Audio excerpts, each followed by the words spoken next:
शादी का माहौल अपने पूरे रंग में था। पंडित जी मंत्रोच्चारण कर रहे थे और घर के सभी सदस्य तैयारियों में व्यस्त थे। तभी राजा जब रस्म पूरी करता है तो वहाँ मौजूद हर खुशी में से झूम उठता है। प्रेम राजा को धन्यवाद कहता है और माहौल को भी खुशनुमा हो जाता है। इसी बीच लीला का गुस्सा और ताना भी पीछे नहीं रहता। वह मोटी बा को फोन पर कहती है कि अगर आप शादी में आती तो हमारे साथ साथ प्रार्थना की भी नई यादें बनती। आपने आकर लड़ाई की होती तो भी एक मजा होता, पर शादी में ना आकर आपने सबके साथ और खासकर प्रार्थना के साथ बहुत बड़ा अन्याय किया है। लीला चेतावनी भरे अंदाज में कहती है कि शादी के बाद प्रार्थना का बच्चा अब अंश का बच्चा होगा और अगर आपने उसे नुकसान पहुंचाने या हमसे छीनने की कोशिश की तो हमेशा ऐसे रूप देखोगी कि आपका मेकअप डर से उतर जाएगा। मोटी बा बेपरवाही से जवाब देती है कि आपको जो करना है कीजिए, हमारी चिंता मत कीजिए। लीला नाराज होकर फोन काट देती है। उधर घर के कोने में जिगरेश अपनी हरकतों से सबको परेशान करने लगा हुआ था। वह मनोहर जी को जीजा जी कहकर पूछ बैठता है कि आपने अपने बाल काले करना क्यों छोड़ दिए हैं। बाबूजी तुरंत उसे याद दिलाते हैं कि तुम्हारे जीजा जी नहीं हैं।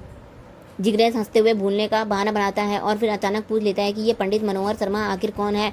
इस सवाल से मनोहर जी बाबू जी दोनों असहज और परेशान हो जाते हैं। दूसरी तरफ शादी के मजेदार माहौल ने परी और माही को बादशाह के अंश के जूते चुराने का जिम्मा देती है। बादशाही बड़ी शान से कहता है कि चिंता मत करो, जूते चुराना अब मेरी जिम्मेदारी है। इसी बीच पंडित जी अंश और प्रार्थना के गठबंधन की रस्म पूरी तरह करने के लिए तैयार होते हैं। अनुपमा परी को बुलाकर कहती है कि यह रस्म तुम निभाओगी। परी खुशी खुशी अंश और प्रार्थना को गठबंधन करवाती है, फिर भावुक होकर दोनों को गले लगा लेती है। सभी के चेहरे पर संतोष और खुशी झलकती है।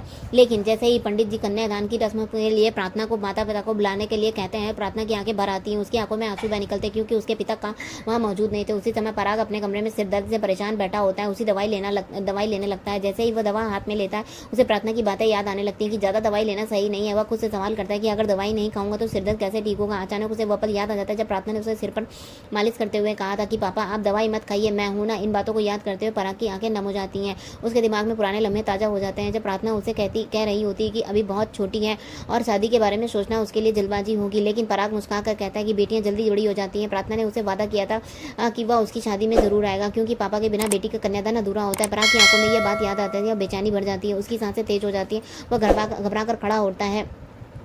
तभी ख्याति उसे देखती है और पूछती है कि वह इतनी घबराहट में कहाँ जा रहा है। पराग रूंधे गले से कहता है कि आज मेरी बेटी की शादी और कन्यादान सबसे बड़ा दान होता है।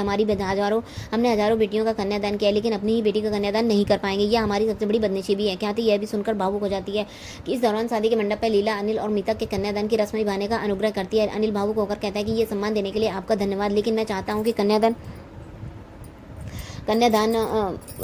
राही और प्रेम करें। हम उम्र में बड़े हैं पर इन दोनों ने प्रार्थना के लिए जीवन में बहुत मुश्किलें और वक्त उसके माता पिता का फर्ज निभाया है, इसलिए यह सब हक उनका ही बनता है।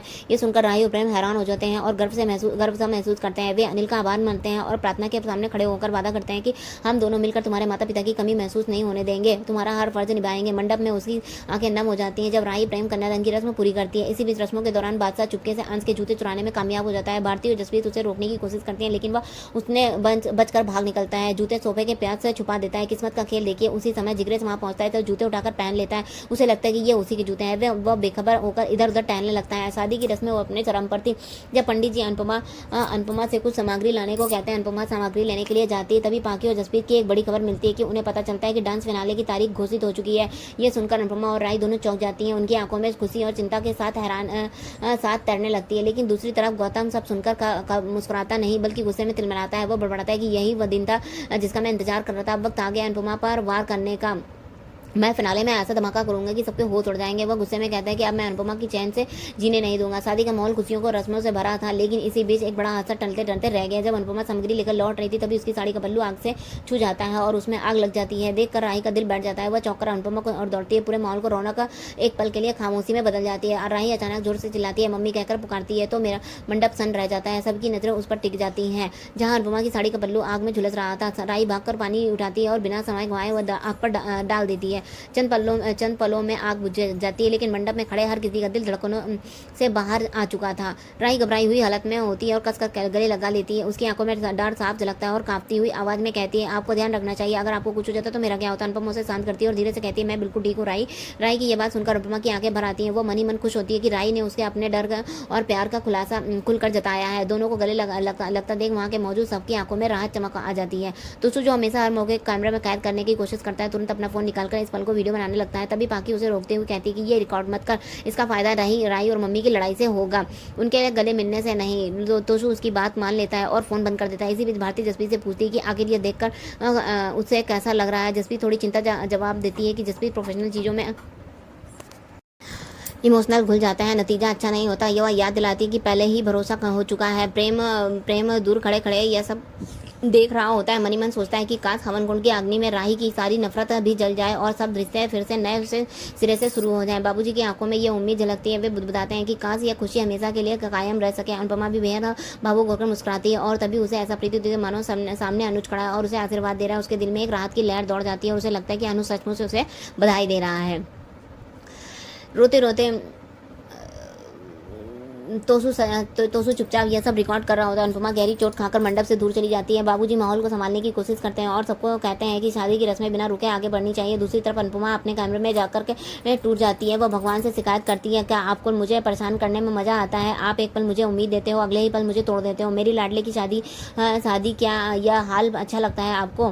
उसकी आंखों में आंसू बहते रहते हैं। वह साड़ी से जले हिस्से को काटते हुए कहती है, कब तक मैं सब कुछ ठीक करती रहूंगी? कभी तो आप भी सब कुछ ठीक रहने दो, तभी तो शांति दीजिए। रोते रोते ही उसे भगवान का एक इशारा मिलता है, मानो उसे ताकत दी जा रही है। वह खुद को संभालती है और फिर से तैयार होकर बाहर जाने की लगती है।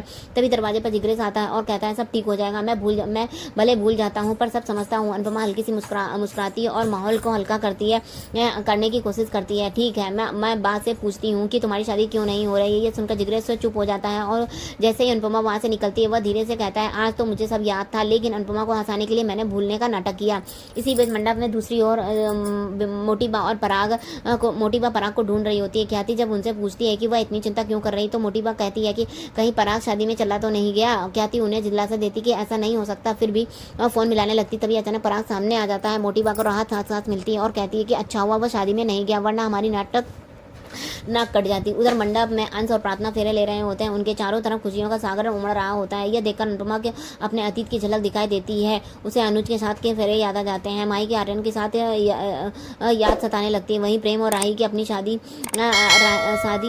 की कसमों तस्वीरें आंखों में तैरने दिखाई लगती हैं। जब अंश और प्रार्थना स्व फूल बरसाए जाते हैं तो सरिता अपनी आंखों में आंसू लिए अपने पति की फोटो देखकर उसे याद करती है।